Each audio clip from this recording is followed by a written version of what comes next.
I'm here today with the ladies that put this thing on today. I have the past and the present directors of Better Hometown of Wrightsville. Is that correct? Great. And you are? Marianne Norris. Which, of course, I know all this. She was my old neighbor. And I'm Debbie Gaston, the new Better Hometown manager. Okay, great. And tell us a little bit about how this organization got started and what y'all plan to do.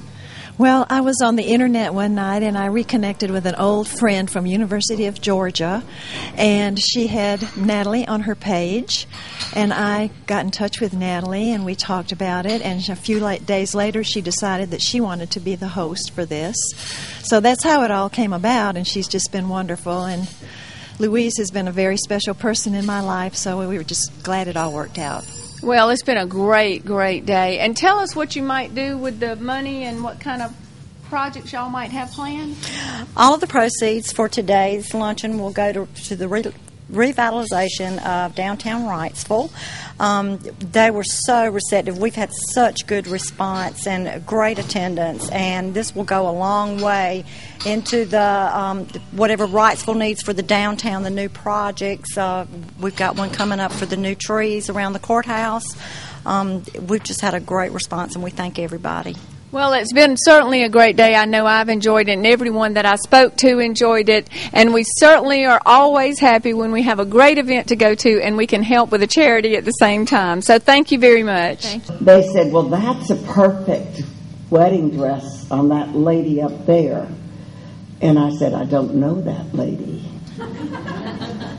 And up they went to this strange woman who was married to a chicken farmer from Mississippi. And they said, could our friend borrow your dress to get married in tomorrow? And she said, well, I borrowed my wedding dress. I don't see any reason why not.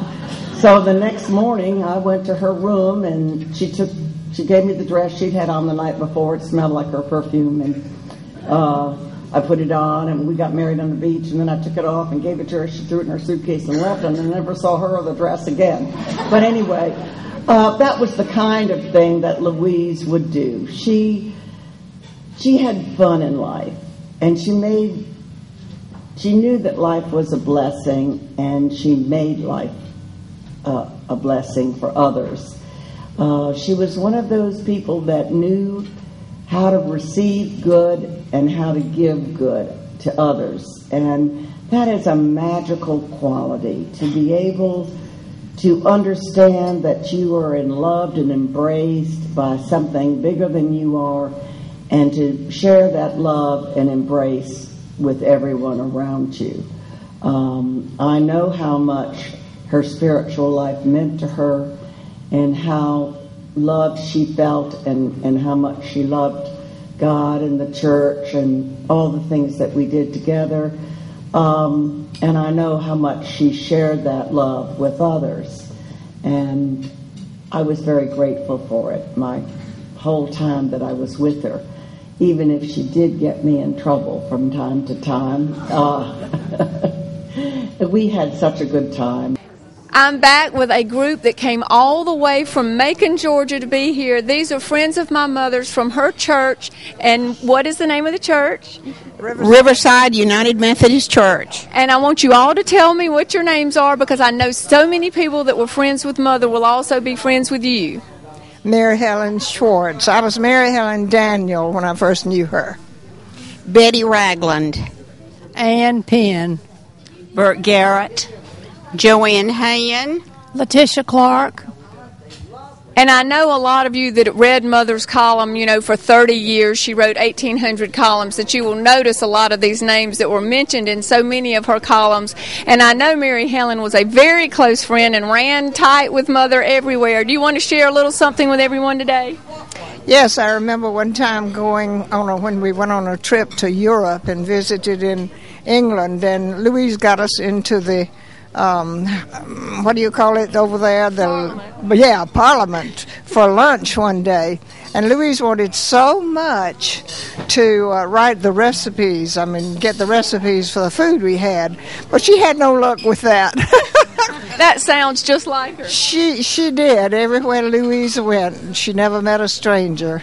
And she and I were friends since we were in our early years of our first marriage, and it was just a wonderful relationship. I don't think I've ever known anybody as loving and caring and sweet as Louise was. Well, thank you very much, and I thank you all for coming today. It was really a treat to see so many of Mother's friends, and thank you for making the trip. We loved it.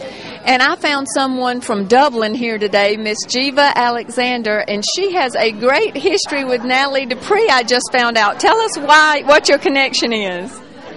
I went to one of Nathalie's cooking schools at Rich's in Atlanta. It was a week-long school, and I stayed with my son while I went to school every day. Had a ball. Was it really great? And show us what you brought. You still have it. I still have the book that held the recipes, and I've used many of these recipes over and over again. Nathalie's main thing is that she teaches you the procedure and the way to approach cooking any and all of it. Yeah, she is a great chef. And show us this second book as well. Here's another book. Where did you go for that? I went to the cloister at Sea Island for this one, and it too was a week school. Stayed with friends, had a ball. Also got a apron. Oh, great! Let's see what this is. Oh my! I am a cloistered cook. I am a cloistered cook. That is a great apron. You've had a lot of wonderful cooking memories, and I'm glad I got to have you on the show. Thank you. I am in Wrightsville, Georgia today. We are putting on a benefit for Better Hometown Wrightsville in honor of my mother, Louise Dodd. You know, she wrote a cooking column for 30 years, over 1,800 columns, and one of her close cooking buddies that they used to end up at all these wonderful foodie events is our own Southern icon, the first TV celebrity chef of Georgia, Nathalie Dupree, and we are certainly honored to have you. Oh, I'm delighted to be here. It's been wonderful. We had a wonderful lunch, and it was fabulous to get memories of a magical woman. It has really been a charm day. They had a wonderful luncheon, a silent auction, and then Nathalie stood up and told a lot about she and Mother, some of the areas they connected on. Share one of those with us. Well, we judged contests together frequently for the National Chicken Cooking Contest or the Beef Board or something like that. So we traveled all over the world together in one way or the other. One of the times was at my wedding, and another time was when we were in Colorado and it started to snow in September. So we just had wonderful times. I never got to the Buckingham Palace with her, but other than that, we had a good number of times. You had a great time. And also, Nathalie is here with her newest cookbook, and she is donating some of the proceeds to the Wrightsville Better Hometown, and I want you to be sure and see it. Tell us a little bit about it. Well, this book is about how to make biscuits. I realized I'm writing another book called Mastering the Art of Southern Cooking, but I realized that people really didn't know how to make a biscuit anymore. And so I just started writing down what people did, and Louise helped. She came by the house when we were making biscuits, and I said, Louise, how many minutes do you need your biscuits? Everybody keeps asking me that. And then as we talked, we realized that it's not minutes that have to do with how long you need. It's because kneading is the wrong word. It's patting. So then we evolved that you just pat out the dough and you fold it, and then you pat it and fold it again.